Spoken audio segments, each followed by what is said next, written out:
Camisa 8 recebe nos estúdios do Grupo Cidade de Comunicação o presidente do Fortaleza, Marcelo Paes. Muito bem-vindo, presidente.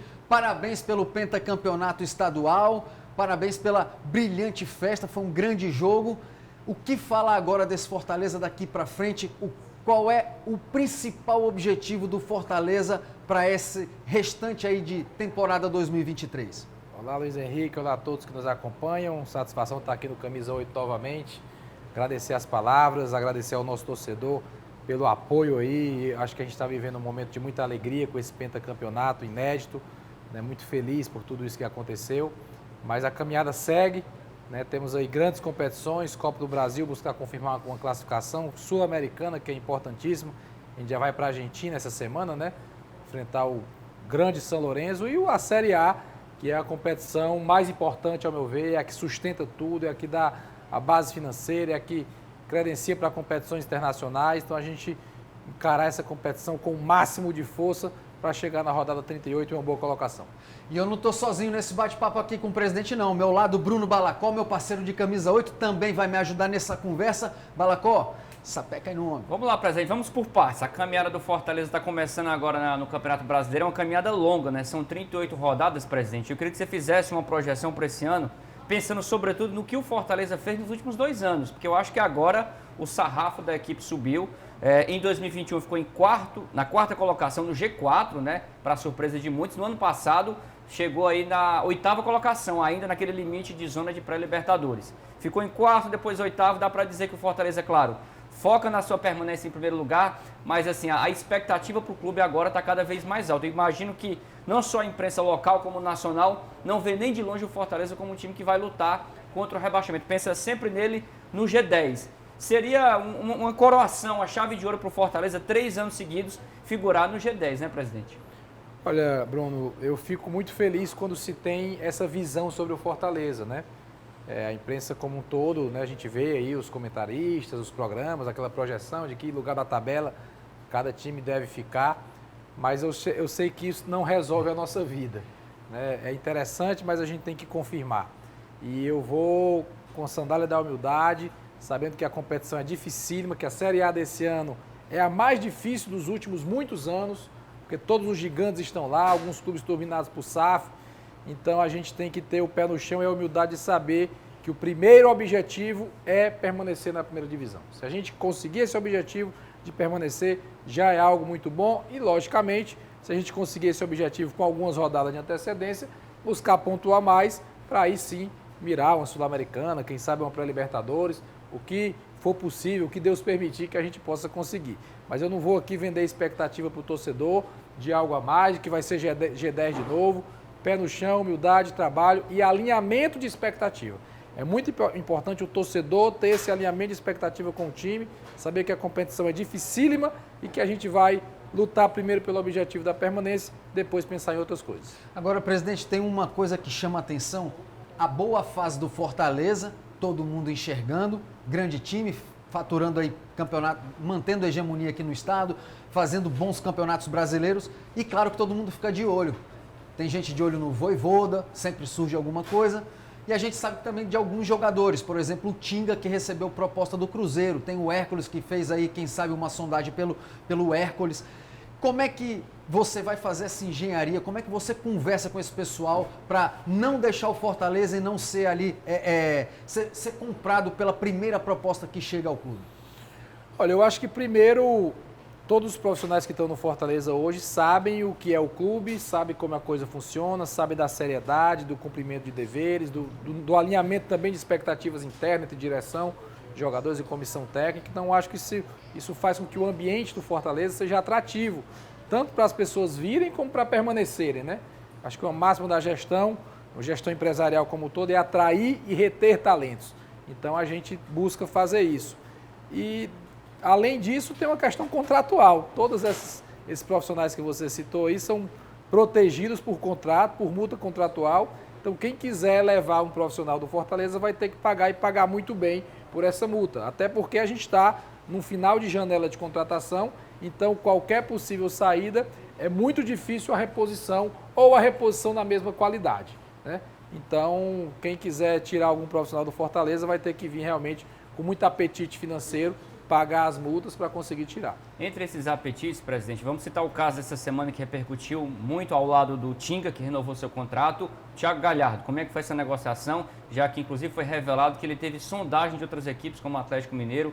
Como é que foi esse papo com o Thiago Galhardo? Ele chegou no Fortaleza, é bom lembrar, falando já em aposentadoria, mas isso pensando em jogar só 2 temporadas, a passada e essa até o fim. E agora esse contrato dele foi renovado por mais um ano. E ele já tem, de fato, já está um jogador que já está nos seus últimos anos de carreira, apesar de estar jogando o fino da bola, como a gente fala, né? Ainda está vivendo o seu auge no futebol. Como é que foi essa negociação para garantir o Thiago Galhardo mais uma temporada? Um jogador que tem apenas um ano no clube, mas já conseguiu se identificar de forma muito intensa com a torcida, né? Essa questão do Galhardo é interessante, porque como o Galhardo é um atleta muito comunicativo, né, e muito sincero, aí já fica se falando de aposentadoria. Ele mesmo falou, né? Ele que Sim, falou. sim. Mas ainda faltam 2 anos e meio para o que ele projeta como aposentadoria. Ainda tem muito tempo, tem muita bola para rolar, tem muito gol para fazer, tem muito jogo para fazer, né? O que a gente fez foi estender 1 ano a mais de contrato dentro dessa meta dele mesmo, né? De encerrar a carreira ao fim de 2025. Então ele tem contrato com o Fortaleza até o fim de 2025. E a conversa foi nesse sentido. Ele está feliz aqui, está satisfeito, né? Não queria deixar isso em aberto. Tinham propostas, né? Tinham sondagens. E ele disse, eu quero ficar tranquilo. Se vocês puderem me deixar tranquilo para eu ficar aqui até o último ano, vai ser muito bom, não vou escutar mais ninguém nesse caminho. E a gente se ajustou com ele e estendeu o contrato dele até o fim de 2025, como ele desejava. E também como desejo do clube, é um atleta que não se lesiona, é um atleta que tem bons números, que quer estar em campo toda hora, que tem muitos gols, né? Tem uma média de gols muito alta. Então, é um atleta que para a gente tem sido muito útil, além de se tornar também um dos líderes da equipe, né? Um jogador experiente, que os outros atletas escutam. A torcida hoje já acolheu, abraça o Galhardo. Então, acho que tudo isso é positivo. A conquista do pentacampeonato em cima do maior rival, presidente, deu uma satisfação, uma sensação de alívio, de dever cumprido? Eu diria que sim, né? Para essa primeira etapa do ano. A gente sabia que o principal desejo do torcedor do Fortaleza era o pentacampeonato. Isso a gente já ouvia desde o ano passado. Quando a gente conseguiu o tetra, que já é difícil, né? Porque a gente fica falando assim, tetra, penta, parece que é muito fácil, mas é ganhar a cada ano seguido, né? Se você pegar o time de 2019, é totalmente diferente do time de 2023. Você só tem 2 jogadores, só né? Romarinho e Tinga, né? Comissão técnica mudou. Então, manter essa constância é muito difícil, é um trabalho realmente coletivo. E para a gente é muito satisfatório, a gente sabia que era um desejo do torcedor do Fortaleza, quase que um sonho, esse pentacampeonato. Agora ele pode dizer que é pentacampeão, a gente vê as pessoas muito orgulhosas, né? O torcedor do Fortaleza, quando vai bater uma foto, ele faz assim, né? Que é o L do Leão, agora ele faz assim também, que é o 5 do penta. Então a gente colocou um símbolo a mais aí para o torcedor ter orgulho. E foi muita satisfação, grandes jogos, o Ceará é um adversário dificílimo, né? Esse ano até venceu o Fortaleza, mais do que o Fortaleza o venceu, mas na hora decisiva deu o leão, a gente conseguiu, no momento mais importante, vencer o primeiro jogo, fazer um grande segundo jogo e levar esse pentacampeonato para o Parque dos Campeonatos. No meio da semana teve aquele jogo com o Palestino, 4-0. Aquele jogo que manteve o pessoal ali em ritmo e aquele placar na vitória, o senhor sentiu que deu mais moral, mais gás para aquele clássico dificílimo, como o senhor falou? Olha, ganhar é sempre importante. E futebol, o bom ambiente se faz com vitória. A gente tinha vencido o Ceará no sábado por 2-1 e era uma estreia de Sul-Americana. Como conciliar tudo isso no meio de uma final, no meio de um sonho de um penta? Mas eu acho que o elenco deu resposta, né? Porque o time que foi a campo contra o Palestino era um time, não vou dizer alternativo, mas tinham 4 ou 5 mudanças do que o time que jogou os 2 clássicos contra o Ceará. E os jogadores deram resposta, foram muito bem, estrearam com maestria numa competição internacional e, logicamente, dá sim uma confiança. É muito melhor ir para o clássico final depois de uma vitória, depois de um momento interessante, importante na estreia da Sul-Americana. Mas o que decidiu mesmo foi o campo naquele dia, na finalíssima, no 8 de abril, né? O Ceará saiu em vantagem, reverteu a vantagem, era campeão por um momento, mas a gente teve ali a sabedoria, a calma, o talento, o preparo emocional de conseguir o empate, que era o resultado que precisava, e se sagrar vitorioso, campeão mais uma vez. Presidente, ano passado o Fortaleza teve um pouco de dificuldade em conciliar ali a tabela da Libertadores com o Brasileirão. Acabou que o time foi longe até das expectativas na Libertadores, chegando a oitavas de final, e no Brasileirão teve aquele início que fugiu completamente do planejamento. Como é que o Fortaleza conversou, aprendendo a lição do ano passado, para equilibrar agora essas duas competições, já que ele tem a curto prazo o objetivo de passar de fase na Sul-Americana, que ele precisa ser muito efetivo, né? Tem que ser líder para passar de fase, o grupo é duro com o São Lourenço e companhia, e também dar conta do Brasileirão para começar bem o campeonato, eventualmente tropeços certamente vão acontecer, mas que não fique aquele prejuízo do ano passado do time ter que correr no retorno para escapar da degola. Tem a Copa do Brasil também, né? Sim, os Então, três, são né? três competições. A Copa do Brasil também exige, também se mobiliza, vale muito dinheiro, o torcedor quer. Também nos 2 últimos anos nós fomos bem na Copa do Brasil, uma semifinal e uma quarta de final, então tem aquela expectativa de chegar por ali novamente. E a gente tem que saber conciliar. Eu acho que o principal foi o investimento que foi feito na formação do elenco já no começo do ano. O elenco desse ano ele é mais numeroso e, acredito eu, mais qualificado do que o do ano passado, em perfil de peças que tem à disposição. Acho que hoje as trocas, quando ocorrem no Fortaleza, elas mantêm um nível alto. E eu tenho falado muito o seguinte, que é tão importante quanto o time que começa o jogo, é o time que termina o jogo. Qual é o time que está terminando? Quem são os 11 ali que estão terminando, que estão no momento decisivo, onde já se tem um cansaço a mais, onde já se tem um fator emocional e que vai ali decidir uma partida, como decidiu o Campeonato Cearense com o Caleb, que entrou no intervalo. Aí não dá nem para dizer se o Caleb é titular, se é reserva, é um jogador importante, que está sempre jogando e decidiu um título para a gente, mas não foi só ele, foi o Tinga, foi o Crispim que entrou no segundo tempo, foi o próprio Pikachu que entrou e participou do gol também. Então eu acho que hoje a gente tem um elenco para conseguir sustentar melhor essa maratona de jogos tão decisivos. Eu acredito que a gente esteja mais preparado, aprendemos sim com a situação do ano passado e espero que o caminho mostre que a gente vai ter resultados, principalmente na Série A, né, ter um primeiro turno aí bem melhor do que o ano passado, que realmente foi muito difícil, a gente teve que recuperar e fez um segundo turno de excelência. Então é importante a gente, já na largada, conseguir ir bem nas primeiras rodadas. Tem um elemento, o presidente, que é o torcedor do Fortaleza. É impressionante como ele chega junto do clube, como ele apoia a equipe em grandes jogos. Mas e o sócio torcedor? Como é que está aí? Faz um raio-x para a gente de quantos sócios, como é que está o andamento. Essa parceria se reflete no sócio torcedor? Acredito que sim, porque... Em números atuais, como é que está hoje? Eu gosto de trazer o número, né? Quando nós entramos no clube, final de 2017, nós tínhamos 7.500 sócios. Hoje nós temos 41 mil sócios. Já cresceu aí quase 5 vezes, né? É muita coisa. Quantos sócios, presidente? 41 mil sócios. 41 mil sócios torcedores. Eles geram aí uma renda de mais ou menos quanto, presidente? Olha, é um ticket médio de R$ 65,00, 70, é fazer o cálculo, 2.800, mais ou menos 3 milhões por mês. Então ajuda a manter bem a Ajuda folha. ajuda muito. É uma fonte de receita importantíssima dentro do clube. Nos dá uma estabilidade financeira, porque o sócio paga todos os meses, tem meses que não tem jogo, né? Então a gente tem a previsibilidade daquele valor. E é muito bom ser sócio também, porque o valor que você paga pelo plano de sócio, se você for comprar o ingresso a cada jogo, sai muito mais barato ser sócio. Perfeito. Além da comodidade, de fazer o check-in, de garantir o seu lugar, de ter várias possibilidades de desconto em lojas, benefícios, entre outras coisas. Então é um ganha-ganha. Mas a gente sabe que o torcedor vai mais fazer o plano de sócio quando o time está bem, né? Quando tem conquista, quando chega a decisões, quando tem grandes jogos. E esse é o nosso desafio, tá sempre oferecendo um bom produto, uma boa qualidade de produto, bons jogadores, boas conquistas para que o sócio cresça cada vez mais. Para quem está em casa, rapidinho, só para fechar esse sócio torcedor, qual é o ticket mais barato e o mais caro para sócio torcedor? Tem de R$ 24,90, que é o Leão do Interior, né?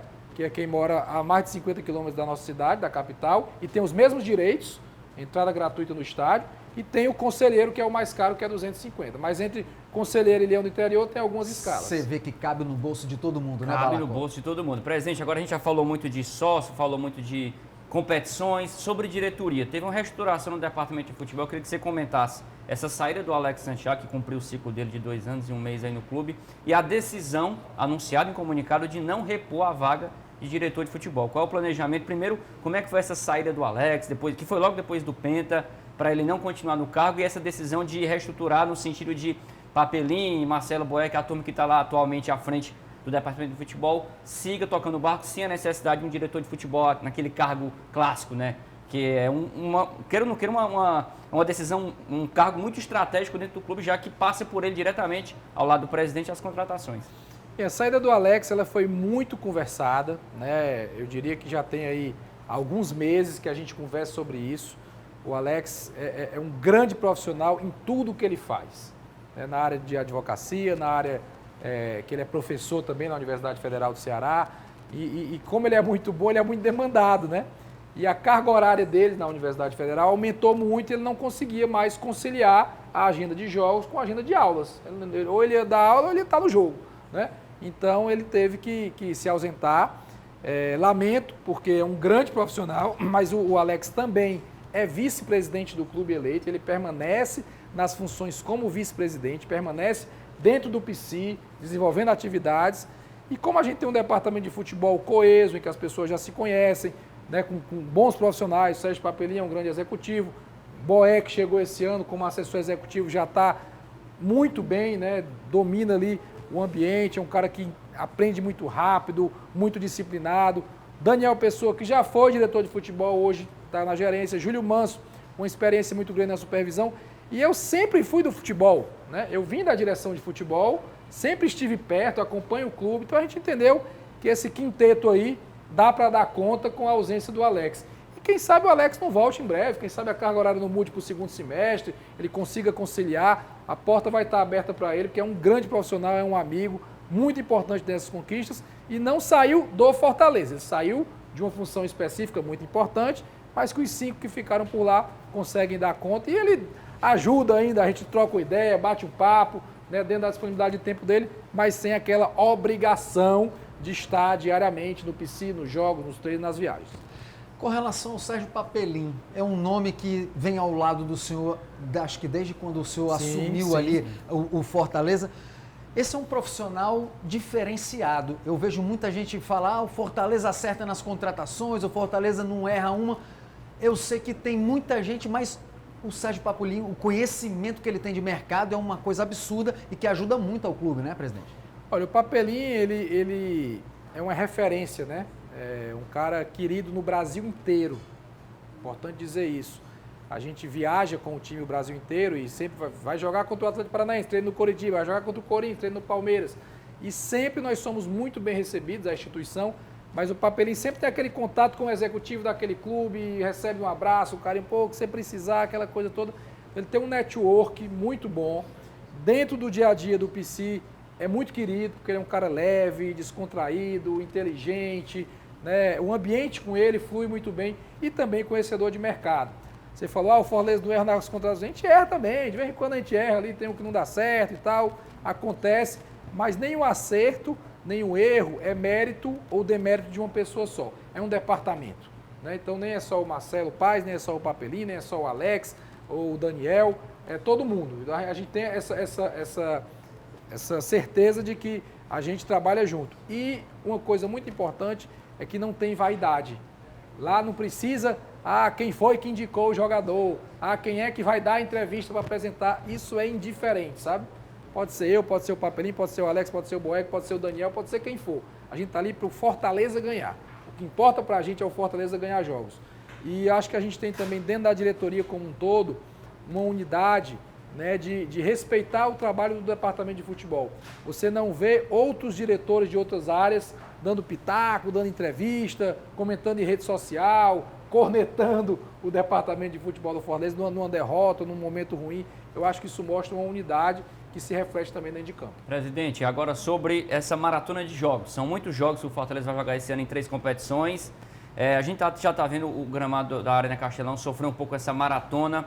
Existe sim algum plano concreto, até um pedido do governo do estado pela vice-governadora, sua esposa, a Jade Romero, em que alguns jogos de Ceará e Fortaleza possam ir para o estádio Presidente Vargas. Como é que está o planejamento do Fortaleza para, de repente, abrir mão de alguns jogos do Castelão e levar para o estádio Presidente Vargas para amenizar um pouco esse desgaste do gramado do PV, do Castelão, que foi reinaugurado há pouco tempo, talvez tenha sido entregue ali um prazo assim bem apertado. Como é que fica agora o planejamento para aliviar um pouco essa carga de jogos, até porque é um pedido do governo do estado para dividir um pouco, já que o PV também ficou um pouco de lado depois da reabertura do Castelão. E eu complemento perguntando, o senhor seria a favor de grama sintética no Castelão? Não sou a favor de grama sintética, eu vou responder depois a sua pergunta, mas não sou a favor.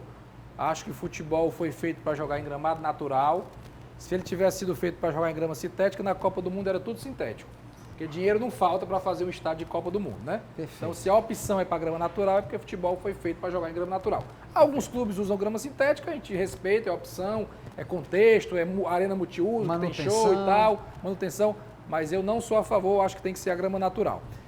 E realmente o Castelão está ainda nessa dificuldade. Foi inaugurado antes do tempo o gramado, isso é uma verdade, né? E foi inaugurado antes do tempo em função de um jogo do Fortaleza, que era o jogo contra o Deportivo Maldonado, que era um jogo que valia muito, ia ter 50 mil pessoas no estádio, não dava para ser no PV, né?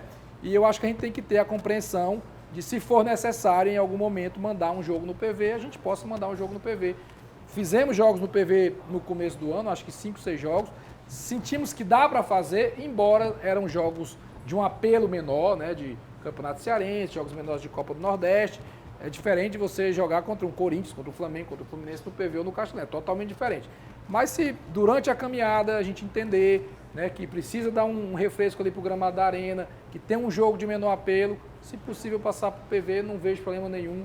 Acho que é algo a ser conversado e que pode sim ser operacionalizado. Presidente, rapidinho, também falar sobre Fares Lopes. O Fortaleza, de forma surpreendente, vai disputar o torneio. Eu queria saber qual foi a ideia da diretoria em escrever o Fortaleza para Fares Lopes, já que é um torneio que vale vaga na Copa do Brasil e o Fortaleza já tem vaga garantida. A principal ideia é dar rodagem ao nosso elenco sub-20, né? Que está jogando agora o Campeonato Brasileiro, que vai jogar o Campeonato Cearense, mas se ele jogar uma competição de nível profissional, eu acho que dá uma maturidade maior, uma musculatura maior, para quando chegar na Copa São Paulo, na virada do ano, estar ainda mais preparado. Então, o foco é para o sub-20 jogar, eventualmente pode ter algum jogador de 21, de 22 anos que a gente queira observar e que estaria dentro desse elenco. Mas o foco principal é para preparar o nosso sub-20 para formar jogadores aí para o profissional do Fortaleza. Eita, que o papo tá bom, meu amigo, mas infelizmente o tempo é pequeno, tá se acabando, o Camisa 8 tá chegando ao fim. Quero agradecer sua presença aqui conosco, Bruno Balacó, obrigado também por me ajudar aqui nesse bate-papo com o presidente Marcelo Paes. As portas estão abertas, espero recebê-lo e vê-lo em breve, tá bom? Agradeço, sempre muito bom estar aqui, esse carinho de você, essa energia boa. Desejo sempre muito sucesso ao Camisa 8. Valeu, obrigado, Balacas. Obrigado, meu amigo. Valeu aí pela parceria. Ó, meu amigo, o programa de hoje está chegando ao fim, mas não se esqueça que amanhã, segunda-feira, tem Camisa 8 ao vivo no YouTube do Portal GC+, às 11 horas da manhã. Eu, Bruno Balacó, Edu Lima, vamos aqui falar sobre resenha esportiva. Tudo que foi notícia no mundo esportivo vai estar no Camisa 8 amanhã, 11 horas, no GC+, no Portal GC+, lá no YouTube, tá bom? Bom domingo para todo mundo, bom descanso e até a próxima.